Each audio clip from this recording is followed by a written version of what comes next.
नमस्कार B point as YouTube चैनले स्वागतम जानाई। आगामी 6 जून बृहस्पतिवार अमाबस्या पड़ेছে ও ফলহারিণী কালী পূজা পড়েছে। এই ভিডিওতে অমাবস্যার সময়সূচি ও ফলহারিণী কালী পূজার নিয়মাবলী ও এই পূজা কারা করে কি ফল পাওয়া যায় সব বিস্তারিত আলোচনা করব। ভিডিওটি অবশ্যই লাস্ট পর্যন্ত দেখতে থাকুন। জ্যৈষ্ঠ মাসের অমাবস্যায় হয় ফলহারিণী কালী পূজা।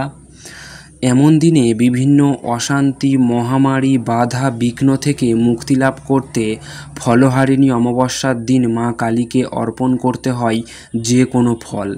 শাস্ত্রজ্ঞদের মতে মাকে তুষ্ট করতে হয়ে ফল দিয়েই তারা পূজা করতে হবে। এই ফলহারিণী অমাবস্যায় জ্যৈষ্ঠ মাসে আম, জাম, লিচু, কাঁঠাল ইত্যাদি নানা রকম ফলের সময়ে ফল পাওয়া যায়। সাধক তার ইষ্ট দেবীকে বিভিন্ন ফল দিয়ে প্রসাদ নিবেদন করে থাকেন। এবছর জ্যৈষ্ঠ মাসের অমাবস্যা তিথি 5 জুন পড়েছে এবং এই 5 জুনেই কিন্তু এই ফলহারিণী কালী পূজা আপনারা করবেন এবং ভিডিও শেষে আমরা ফলহারিণী কালী পূজার সময়সূচি এবং অমাবস্যার সময়সূচি বিস্তারিত আলোচনা করব।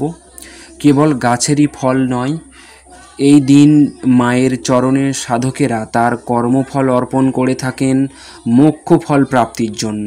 তাই এই দিনেই মায়ের চরণে পাপ পূর্ণের ফল অর্থাৎ কর্মফল অর্পণ করতে হয় মোক্ষ ফল লাভের আশায়। শাস্ত্রে বলা হয় জীবনী শরবত, অর্থাৎ একদিকে ফলহারিণী যা সাধকের কর্মফল হরণ করেন, অপরদিকে কর্মফল হরণ করে সাধককে তার অভীষ্ট ফল মোক্ষ ফল প্রদান করেন। বাঙালির জীবনের ফলহারিণী কালী পূজার তাৎপর্য লুকিয়ে রয়েছে ঠাকুর শ্রী রামকৃষ্ণর জীবনে। ঠাকুর শ্রী রামকৃষ্ণ এই দিনেই তাঁর স্ত্রী সারদা দেবীকে পুজো করেছিলেন জগৎ কল্যাণের জন্য। 1280 বঙ্গাব্দে জ্যৈষ্ঠ মাসের অমাবস্যা তিথিতে তিনি দক্ষিণেশ্বরের আদ্যাশক্তি সগুণ রূপে পুজো করেছিলেন।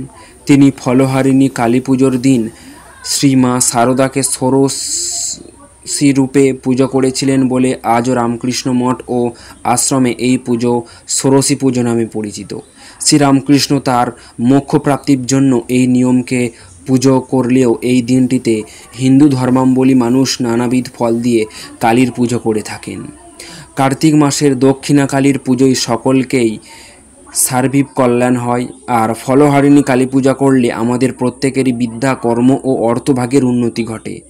প্রেম প্রণয়ের বাধা দূর হয়, দাম্পত্য সাংসারিক জীবনেও সুখ শান্তি লাভ হয় ও সাধকের জীবনে মোক্ষ ফল প্রাপ্তি হয়, এমনটাই বিশ্বাস করে থাকেন।